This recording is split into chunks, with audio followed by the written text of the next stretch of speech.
Telescoping of proximal segment of intestine into distal, मसलन ऐसे। ऐसा क्यों होता है एनीबॉडी? वाल क्या आप भी लोअर समझ सकते हो ना सर? आप बताओ मुझे, शाबाश। नाम क्या आपका? शफीक। क्यों होती है इंटरसेप्शन बच्चे?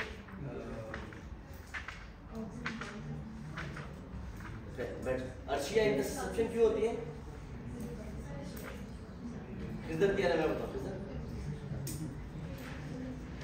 इंटरसेप्शन देखो, प्रॉक्सिमल पोर्शन डिस्टल पोर्शन में जा रहे तब जाएगा जब इसको कोई ऑब्स्ट्रक्शन आएगी।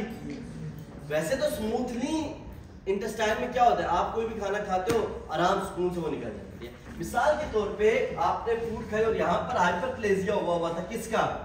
लिम्फॉइड ऑर्गन्स का। लाइक वायरल इन्फेक्शन हुआ, बच्चे किसी को गैस्ट्रोएंटेराइटिस हुआ और उसके बाद हाइपरप्लेजिया हो गया, किसका? लिम्फॉइड सेल्स का, वो एक मैश बना। अब जब इस तरह की ऑब्स्ट्रक्शन आएगी तो ये प्रॉक्सिमल जो पेरिस्टाल्टिक वेव होगी ये आगे नहीं जा पाएगी उस ऑब्स्ट्रक्शन की वजह से। तो फिर क्या होगा, पूरे का पूरा सेगमेंट इसके ऊपर से स्लिप करके ऐसे टेलीस्कोप करके आगे हो जाएगा। पेशेंट प्रेजेंट कैसे करेगा?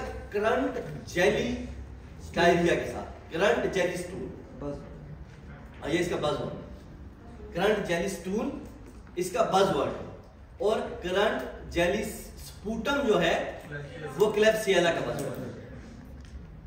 ठीक है, करंट जेली डायरिया किसका बज़वर्ड है? इंटरसेप्शन का। करंट जेली स्पूटम क्लेब्सिएला, ये आ जाए ना एफसीपीएस में आ जाए। अब देखो यार, अब ऐसा थोड़ी ना होगा कि आपसे एनएलई का एग्जाम है तो उन्होंने पूछा करंट जेली डायरिया किस में होता है, एफसीपीएस में आके करंट जेली डायरिया किसी और में हो जाएगा। सेम चीजें घुमा फिरा के पूछी जाएगी। क्लियर बच्चों, समझ आई? आपको समझ आई? अच्छा, और बच्चों में और बड़ों में किस वजह से हो सकता है? ये किसी ट्यूमर की वजह से। एक्सीलेंट।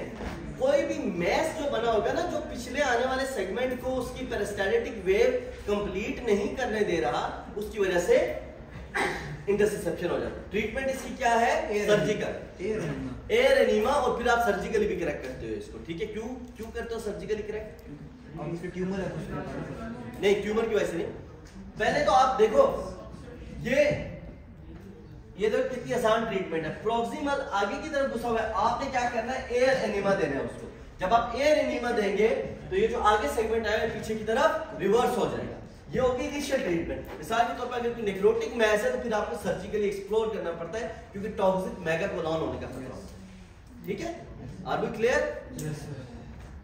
चलिए, सब तो मजाक था, असली टॉपिक पढ़ते हैं, आईबी, और ये आखिरी है।